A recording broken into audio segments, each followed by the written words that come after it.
ഇന്നലെ ഒരു മനുഷ്യ മഹാസമുദ്രം ഒഴുകിയെത്തുന്ന ഒരു കാഴ്ചയാണ് നമുക്ക് നിലമ്പൂരിൽ കാണാൻ കഴിഞ്ഞത്. LDFിൻ്റെ അണികൾ മാത്രമല്ല, മനുഷ്യരുടെ ഒരു മഹാപ്രവാഹമാണ്.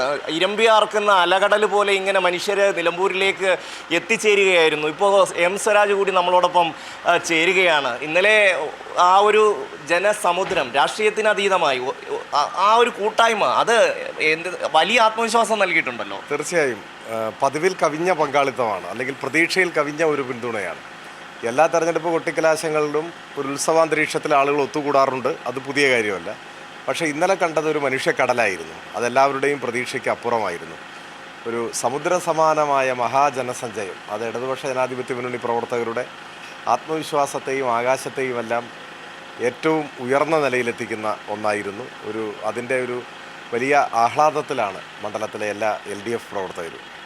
ഇപ്പോൾ ഞാൻ ആലോചിക്കുകയായിരുന്നു, ആദ്യഘട്ടം വന്ന് 30-ാം തീയതിയൊക്കെ ഇവിടെ വന്നിറങ്ങുമ്പോൾ UDFിൻ്റെ ഒരു ഭയങ്കരമായ ഒരു പരിഹാസം, പുച്ഛം, അതെല്ലാം കഴിഞ്ഞ് ഇന്നലെ ഒക്കെ കഴിയുമ്പോഴത്തേക്ക് ഇത് നേരെ ഓപ്പോസിറ്റ് ഡയറക്ഷനിലേക്ക് മാറുകയാണ്. LDF വലിയ ആത്മവിശ്വാസത്തിലേക്ക് പോകുന്നു, UDF അവരെ സംബന്ധിച്ച് ആ ആത്മവിശ്വാസം കുറഞ്ഞ് താഴോട്ട് പോകുന്നു. അതെ, ആദ്യം വെല്ലുവിളിയും പരിഹാസമൊക്കെ ആയിരുന്നു. പക്ഷെ വളരെ വേഗം അത് മാറി പിന്നെ എന്തിനാണ് മത്സരിക്കുന്നത് എന്ന ചോദ്യമായി. എന്തുകൊണ്ട് മത്സരിക്കുന്നില്ല എന്ന് ചോദിച്ചവർ എന്തിനാണ് ഇങ്ങനെ മത്സരിക്കുന്നത് എന്ന് ചോദിക്കുന്നതിലേക്ക് വന്നത് ഈ നാടിൻ്റെ പിന്തുണ കണ്ടപ്പോൾ അവർക്കുണ്ടായിട്ടുള്ളൊരു മാറ്റമാണ്.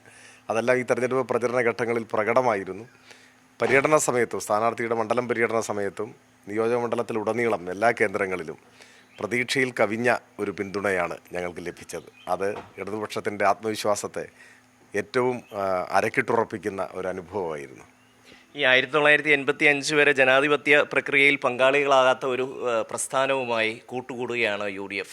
മതരാഷ്ട്രവാദമൊക്കെ ഇപ്പോൾ മാറ്റിവെച്ചവർ നല്ല കുട്ടികളായി എന്ന് പ്രതിപക്ഷ നേതാവ് സാക്ഷ്യപ്പെടുത്തുന്നു. അപ്പോൾ അതിനോടൊപ്പം ഒന്ന് ചെറുതായിട്ട് CPIMനെയും LDFിനെയും ഒന്ന് ചേർത്ത് കെട്ടിക്കളയാം എന്ന മട്ടിലുള്ള ഒരു പ്രചരണം കഴിഞ്ഞ ദിവസം മുതൽ ചിലതല്ല വലിയ തോതിൽ നടക്കുന്നുണ്ട്. അതെ, അതൊക്കെ തെരഞ്ഞെടുപ്പിൻ്റെ പശ്ചാത്തലത്തിൽ എന്തെങ്കിലും കാര്യങ്ങൾ അടർത്തിയെടുത്തും മറ്റും തെറ്റായി ദുർവ്യാഖ്യാനം ചെയ്യുന്നൊരു കാര്യമാണ്. ആ വിഷയങ്ങളിലൊന്നും ഇടതുപക്ഷത്തിനെ സംബന്ധിച്ചൊരു ചാഞ്ചല്യവും ഒരു കാലത്തും ഉണ്ടായിട്ടില്ല. അത് ചരിത്രത്തിൽ ഉടനീളമുള്ളതാണ്. അടിയന്തരാവസ്ഥയ്ക്ക് ശേഷം ഇന്ത്യയിലെ കോൺഗ്രസിൻ്റെ സ്വേച്ഛാധികാര വാഴ്ചയ്ക്കെതിരെ ചിന്തിച്ച പല വിഭാഗങ്ങൾ ഒരുമിച്ച് ചേർന്നാണ് ജനതാ പാർട്ടി ഉണ്ടാക്കിയത്. ആ ജനതാ പാർട്ടിയുമായാണ് CPIM സഹകരിച്ചത്. അന്നത്തെ ആ ജനതാ പാർട്ടിയുടെ കേരളത്തിലെ ഒരു നേതാവ് K. സുധാകരനാണ്, KPCC പ്രസിഡൻ്റാണ്, ഇപ്പോൾ മുൻ KPCC പ്രസിഡൻ്റാണ്. എന്നാൽ പിന്നീട് RSS ജനസംഘത്തിൽ പിടിമുറുക്കി എന്ന ആരോപണം ഉയർന്നു വന്നു. ആ ഘട്ടത്തിലും സുധാകരൻ ജനതാ പാർട്ടിയിലാണ്. അങ്ങനെ ആരോപണം ഉയർന്നു വന്ന ഘട്ടത്തിൽ അവരുടെ വോട്ട് വേണ്ട എന്ന് നിസ്സംശയം പറഞ്ഞ ആളാണ് EMS. EMSൻ്റെ ആ പ്രസ്താവന കേരളത്തിലെ മതനിരപേക്ഷ രാഷ്ട്രീയത്തിൻ്റെ ഒരു അടിത്തറയായിട്ട് തന്നെ കണക്കാക്കപ്പെടുന്നുണ്ട്.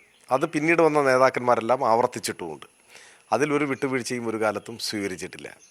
അപ്പോൾ ചരിത്രത്തിൽ പൂർണ്ണമായും വർഗീയതയോട് എന്ത് നിലപാട് ഇടതുപക്ഷം സ്വീകരിക്കുന്നുവെന്നതിൽ ആർക്കും ഒരു സംശയമോ ആശങ്കയോ ഉണ്ടാവേണ്ട ഒരു കാര്യവുമില്ല ചരിത്രബോധമുള്ള ഒരാൾക്കും. പിന്നീട് തെരഞ്ഞെടുപ്പിൻ്റെ മുൻപിൽ എന്തെങ്കിലും പുകമറയുണ്ടാക്കി ഒരു ആശയക്കുഴപ്പം ഉണ്ടാക്കാനുള്ള നീക്കമാണ്. അതൊന്നും വിലപ്പോകുന്ന കാര്യമേ ഇല്ല. ഈ കാര്യത്തിലെല്ലാം നിലപാട് എല്ലായ്പ്പോഴും കൃത്യമായി വ്യക്തമാക്കിയിട്ടുള്ളതാണ്. ആ കാലഘട്ടത്തിലായിരിക്കും ഒരു പക്ഷേ RSS ശാഖയ്ക്ക് കാവൽ നിന്നിട്ടുണ്ട് എന്ന് സുധാകരൻ. അതെ, അവർ ഒരുമിച്ചായിരുന്നല്ലോ. അദ്ദേഹം ഏത് വിഭാഗത്തിലാണ്, കോൺഗ്രസിലെ ഒരു വിഭാഗം കൂടി ചേർന്നിട്ടാണ് ജനതാ പാർട്ടി വരുന്നത്. എന്നാൽ അദ്ദേഹം അതിൽ തന്നെയാണോ അതോ മറ്റേ വിഭാഗമാണോ എന്നൊക്കെ പലരും സംശയിക്കുന്നുണ്ട്. അദ്ദേഹം തന്നെ പറഞ്ഞിട്ടുള്ളതുമാണല്ലോ, എനിക്ക് പോകണമെന്ന് തോന്നിയാൽ ഞാൻ BJPയിലേക്ക് പോകുമെന്ന് അദ്ദേഹം തന്നെ പറഞ്ഞിട്ടുള്ളൊരു കാര്യമാണ്. അപ്പോൾ അതെല്ലാം നമ്മുടെ മുൻപിലുള്ളതാണ്. അത്തരത്തിൽ ചരിത്രത്തിലെ ആരോപണങ്ങൾക്ക് വിധേയമാകുന്നത് കോൺഗ്രസ്സാണ്.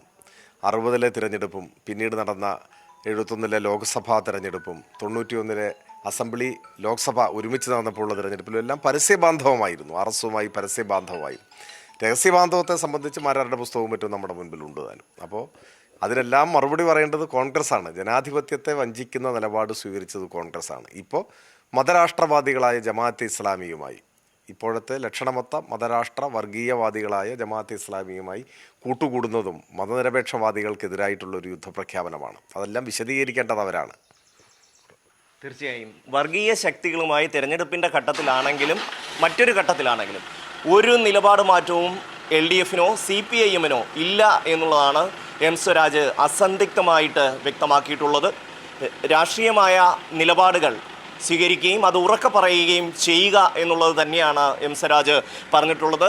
ജനസംഘത്തിൻ്റെ കാലം മുതൽ ഉണ്ടായിട്ടുള്ള ഓരോ രാഷ്ട്രീയ സംഭവങ്ങളെയും വളരെ കൃത്യമായി ഇന്ന് എം സ്വരാജ് വിശദീകരിച്ചു. 1977 തെരഞ്ഞെടുപ്പിൽ, അടിയന്തരാവസ്ഥയ്ക്ക് ശേഷം നടന്ന തെരഞ്ഞെടുപ്പിൽ ജനതാ പാർട്ടി രൂപീകരിക്കുന്നു. ആ ജനതാ പാർട്ടിയിൽ വ്യത്യസ്ത രാഷ്ട്രീയ കക്ഷികളിൽപ്പെട്ട ആൾക്കാർ അതിൻ്റെ ഭാഗമാകുന്നു. പിന്നീട് 77 തെരഞ്ഞെടുപ്പിൽ മൊറാർജി ദേശായി അധികാരത്തിൽ വരുന്നു.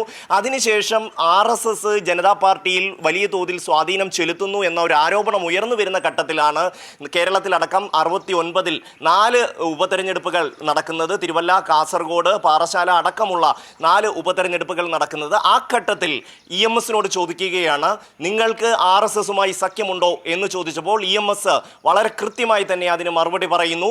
RSSുമായി ഒരു സഖ്യവും ഞങ്ങൾക്കില്ല, RSSന്റെ വോട്ട് ഞങ്ങൾക്ക് വേണ്ട എന്ന് EMS വളരെ തെളിമയോടുകൂടി പറഞ്ഞ ചരിത്രം ഇന്ന് എം സ്വരാജ് ഓർക്കുന്നു. അതിനുശേഷം RSS കോൺഗ്രസ് സഖ്യം പലതരത്തിൽ കേരളത്തിൽ രൂപപ്പെട്ടു. EMSനെ പട്ടാമ്പിയിലും ലോക്സഭയിലേക്ക് AKGയെയും തോൽപ്പിക്കാനുള്ള കോൺഗ്രസ് BJP സഖ്യത്തെക്കുറിച്ച്, RSS സഖ്യത്തെക്കുറിച്ച് അദ്ദേഹം വിശദമാക്കി. അതിനുശേഷം 1991 തെരഞ്ഞെടുപ്പിൽ ബേപ്പൂരും വടകരയിലും പരസ്യമായ സഖ്യം കോൺഗ്രസും ലീഗും BJPയും ചേർന്നുണ്ടാക്കിയ കഥകളടക്കം അദ്ദേഹം വിശദമാക്കുന്നു. ഇടതുപക്ഷത്തെ സംബന്ധിച്ചിടത്തോളം, CPIMനെ സംബന്ധിച്ചിടത്തോളം വർഗീയ ശക്തികളോടുള്ള നിലപാടിൽ ഒരു വിട്ടുവീഴ്ചയും ഈ കാലഘട്ടത്തിൽ ഉണ്ടായിട്ടില്ല. പണ്ട് നയനാരോട് ചോദിച്ചു, നിങ്ങൾക്ക് RSS BJP അങ്ങോട്ട് വോട്ട് കൊണ്ടുചെന്ന് വന്ന് തന്നാൽ എന്ത് ചെയ്യും എന്ന് ചോദിക്കുന്ന സമയത്ത് നയനാർ പറഞ്ഞ ഒരു മറുപടി ഉണ്ട്, അത് അവരുടെ വീട്ടിൽ കൊണ്ടുപോയി വെച്ചിരുന്നാൽ മതി എന്നൊരു മറുപടി കൂടി ഇന്ന് എം സ്വരാജ് ഓർമ്മിപ്പിക്കുകയുണ്ടായി. ഈ വർഗീയ ശക്തികളുമായി കൂട്ടുകൂടാനുള്ള UDF തന്ത്രത്തിന് ബദലായി ഏതെങ്കിലും തരത്തിൽ ഏതെങ്കിലും വ്യാഖ്യാനങ്ങൾ വന്നാൽ അത് കാര്യമാക്കുന്നില്ല. ഞങ്ങളുടെ നിലപാട്, CPIMന്റെ നിലപാട് തെളിമയാർന്നതാണ്. അത് വർഗീയ ശക്തികളുടെ വോട്ട് വേണ്ട, മനുഷ്യരുടെ വോട്ടുകൾ മാത്രം ഇടതുപക്ഷത്തിന് മതി എന്നാണ് ഇന്ന് സ്വരാജ് വ്യക്തമാക്കിയത്.